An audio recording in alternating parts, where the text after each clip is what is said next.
Virginians have always stood at the crossroads of the fight for freedom. It is a battle in which we all reap the benefits.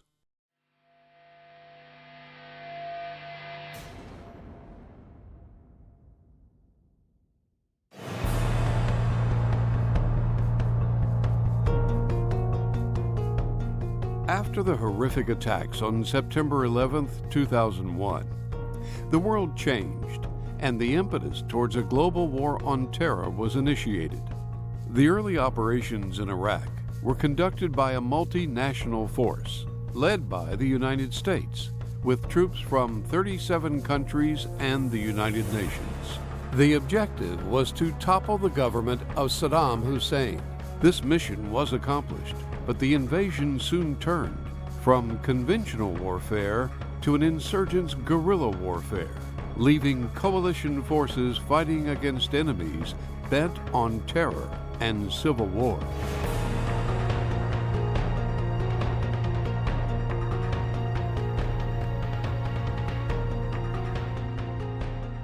I was in the Armory, which was the headquarters for ROTC, and I was in my office taking care of some kind of business, and our commander, the lieutenant colonel there, stuck his head into the office and said, "Did you hear an airplane hit the World Trade Center?" And I looked at my compadre there, and we said, "Wow, that's odd." I think like most people, we assumed a Cessna had hit it or something.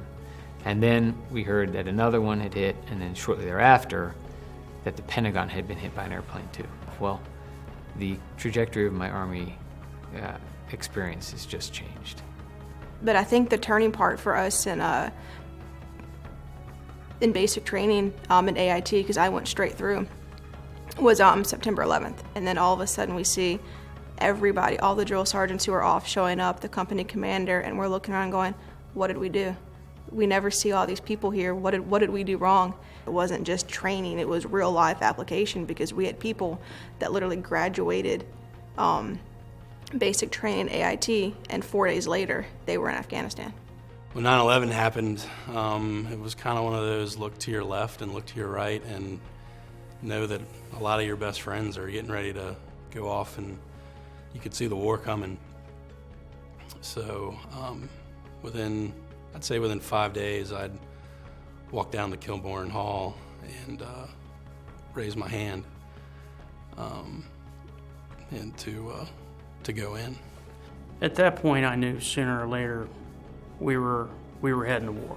And I knew wouldn't be long I'd be in uniform full time, and we would be doing a lot of stuff that we've never done before. I got that phone call. Hey, pack your bags, you're heading to the desert. And of course, it's one of these things where you always know it's coming, but you're shocked when it does. And come October, we landed on the ground in Kuwait.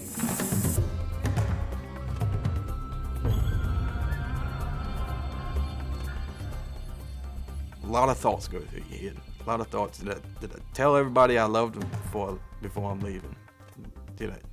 Am I forgetting anything in my gear?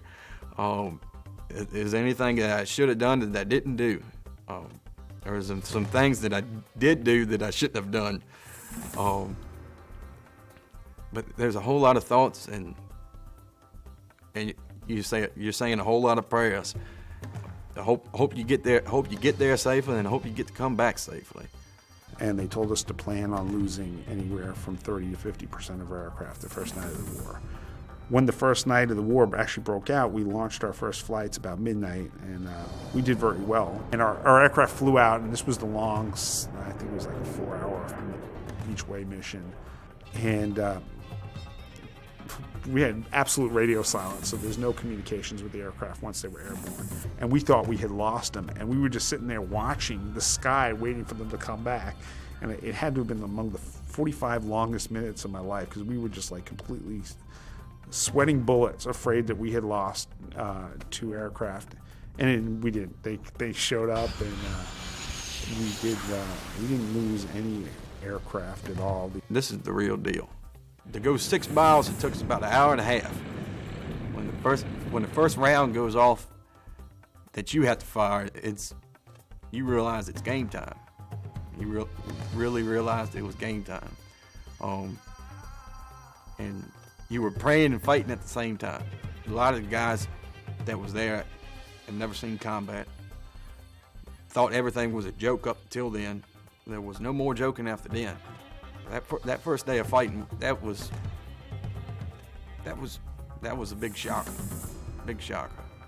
It was like a scene out of a World War II movie.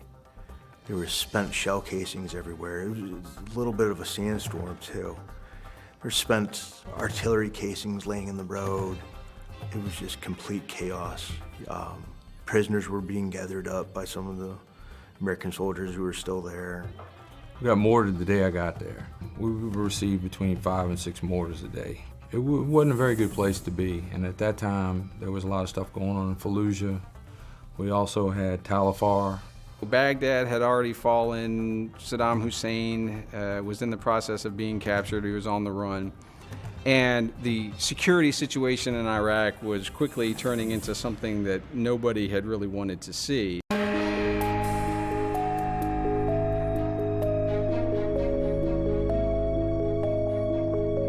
At that time, this was early May. The president was actually days away from giving his famous speech on the aircraft carrier with mission accomplished. There had been a period of calm after the invasion, and we were in the midst of that calm. And I think everyone thought that we were now transitioning into a peacekeeping type mission. We were all saying that we'd be handing out soccer balls, and having tea with people. We had Humvees with plastic doors, and we were driving 5-ton trucks, and we didn't have any Army armament kits until several months later for a few Humvees. Everything else was, we called it Mad Max. I mean, we were literally going into these boneyards, these Iraqi, Iran war boneyards with these broken down tanks and armored personnel carriers, and torching off any bit of steel we could get to weld onto our own vehicles and make our own, gun trucks. So we deployed to Qatar, and we're flying over Iraq. The majority of the fighting had taken place, so it was a little bit different than what we had trained to, which would be kind of major combat operations, and those had, for the most part, wrapped up. So for us, it was a role where we were trying to keep the local populace calm, essentially, and help them transition from a dictatorship towards democracy. You'd have the people that, if you were a betting man and you never really could be sure, you'd say these people are certainly genuine and really do like you. You'd have the people that you're thinking that are smiling at you by day and attacking you by night. You'd have the kids running up to you that were just, oblivious of the world and really just wanted a bottle of water or some food or just to say hi or, be around a soldier. And you'd have the people that would scowl at you or just have this, stark face and didn't really want to give you the time of day. So you really didn't know. And that's what made it, so hard. It's not a conventional war. You're not fighting somebody in a uniform. You're fighting somebody in just regular clothes. You don't know what they're gonna do. Everybody's running at your vehicles. Some people got weapons, some people don't. You're just looking at a bunch of people running at you, saying, is he or is she, or is that little boy coming at me trying to kill me? That's a big judgment call. That's a big judgment call. And our battalion commander said, I will back up any judgment call that you make. We tried not to make any bad judgment calls. We did the best that we could do up there. What we were not training for was an urban fight. We were not training for counterinsurgency. We were still kind of training for a fight that we had seen and experienced in Operation Desert Shield. It was so fresh and so new. The Army was, and I think all the armed forces were still trying to figure out exactly what kind of enemy we had and how our conventional forces were going to fight that enemy.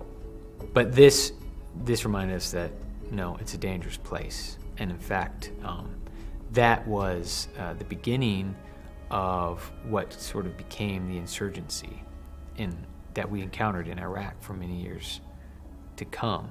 And before, any of the really tactics, techniques, and procedures had been written as far as, how to operate over there with an ID or, getting a cache up. If you were there for longer than 15, 30 minutes, you started to worry for your own welfare because, you didn't know if this was an ambush, if, someone was watching you, gathering information, if the first IED that had gone off that we were showing up to do maybe a post-blast analysis for, that there was a secondary in the area to get us. So, your hair started to raise up on the back of your head. It became very clear to us that this was changing into an insurgency, and by 2004, the word counterinsurgency now became the first thing out of everybody's mouths. Quick hits, little ambushes, something you might think of as, I shouldn't even give them the honor of a comparison, but Lexington and Concord, and the way that the revolutionaries were just trying to little hits and pick off the columns of British redcoats moving through. That was the nature of the insurgency, but that can be dangerous and difficult to fight. When your enemy doesn't stand and face you, instead tries to blend in, it creates that confusion and makes it that much harder for soldiers to identify friend from foe. And frankly, that might have been one of the most important roles and responsibilities of me as a leader of soldiers, was helping them to distinguish between friend and foe and to have the discipline to wait and try to make that identification before taking action that could have consequences. It was very clear to us that this was no longer Desert Storm Part 2. This was not a conventional fight that was going to end with some type of, hard, resolution, and we can withdraw all the troops within a matter of weeks and everybody be home. It's difficult sometimes to try to explain to people how a car bomb would go off in a market, and you just passed the market. But they weren't targeting you, they were targeting civilians. A car bomb goes off in a market, and of course the police and ambulance and fire trucks come to the market. Then another car bomb goes off, targeting the police and the fire trucks and the ambulances. Then when they get that all settled, they take everybody to the hospital, and right outside the hospital, 2 more car bombs go off. So it's not that they want or hate the Americans or want to stop us, not all of them anyway.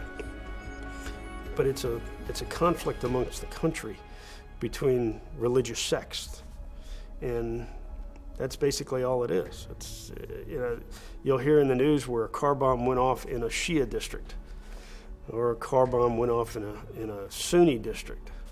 How can you explain that? And then the majority of the people that are hurt are children or women. So you can't help but get emotional sometimes about what takes place. There is no set solution to counterinsurgency. There just isn't. The Army had to drastically change its approach to training.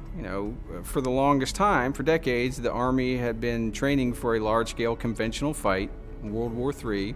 The Army quickly became not just a hammer that hit the nail, not just a so-called kinetic force. The Army was now expected to be a rebuilding, stabilizing force in Iraq, and that's a big change. It was now all about how do you stabilize a region or an area, how do you keep people, separate groups from killing one another, and how do you fight certain organized terrorist organizations. So drastically different stuff than what we had been doing just 5 years prior.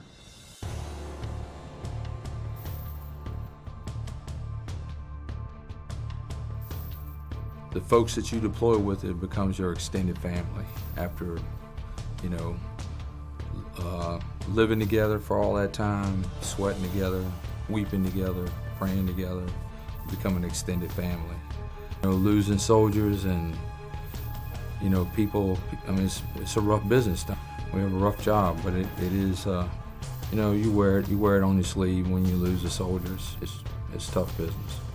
I don't think you learn how to deal with it, but you never get over that piece, I don't think. We had 3 people who became U.S. citizens over in Iraq. They had their swearing-in ceremony and became U.S. citizens before they re-enlisted. So they weren't even U.S. citizens, but they are still fighting over there.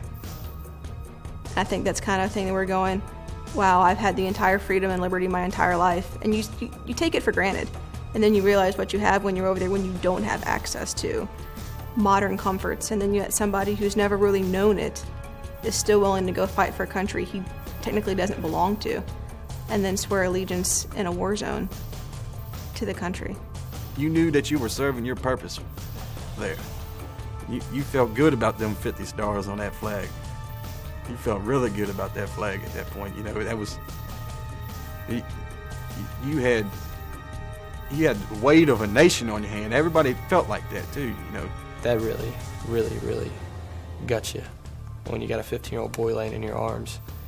And the only reason he had to do anything because his mother's screaming bloody murder down in the basement of the house, and all he's trying to do is get to her, and he's got an AK-47 in his hands.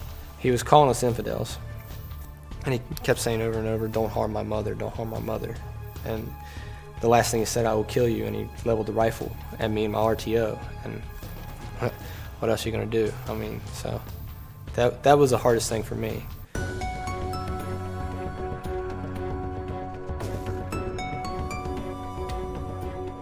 Then our flight had gotten delayed for mechanical problems leaving Germany. And so all of our connecting flights back home had gotten delayed or we had missed them. And you just had people that said no, and they gave up their spots on the earlier flight so we could get home. And this wasn't one person, this was hundreds of people that gave up flights, that gave up their seats on flights. So all of us could make it the earliest connection flight to get home. Come back and see her, and it was tears in her eyes, and there was probably more tears in my eyes to be back there. And you're standing on the ground, you're standing in grass instead of sand, holding your wife. That's a good feeling. That's a real good feeling. I always think back to, you know, how I hear the Vietnam vets were treated when they returned, and how, I mean, it's such a difference now that anytime I see one with a hat on or whatever, I make sure I go and thank them. I was in the Marine Corps from 2002 to 2006. In those 4 years, I went to Iraq 3 times, Japan, and the Philippines. The longest I was home was 5.5 months. So I got out of the Marine Corps. I was like, you know what, I just want to be home for a little while. Maybe I'll come back in later on. You know, who knows? I thought I was fighting for the glory of the United States. I thought I was fighting because I thought I was fighting the global war on terrorism. I thought we were being the good guys. I think to a certain extent I was. The American people don't see any of the positives. They don't see the schools being rebuilt, and you know the 5, 6, 7, 8, 9-year-old Iraqi children actually able to go to school, and they don't see, you know, kids being able to play in the streets without worrying about stuff, and they don't see the families actually getting to have TV, getting to have a satellite. They don't get to see any of that because all that stuff, none of it existed. I look back with great pride on what our nation has done there. It is not perfect, but Iraq is a self-governing, free country that has its challenges. It's working through them. It has to be worth it because too much sacrifice was made. And even if that means that our work's not done, we find a way to get it done because too much sacrifice was made in treasure, but more importantly in blood.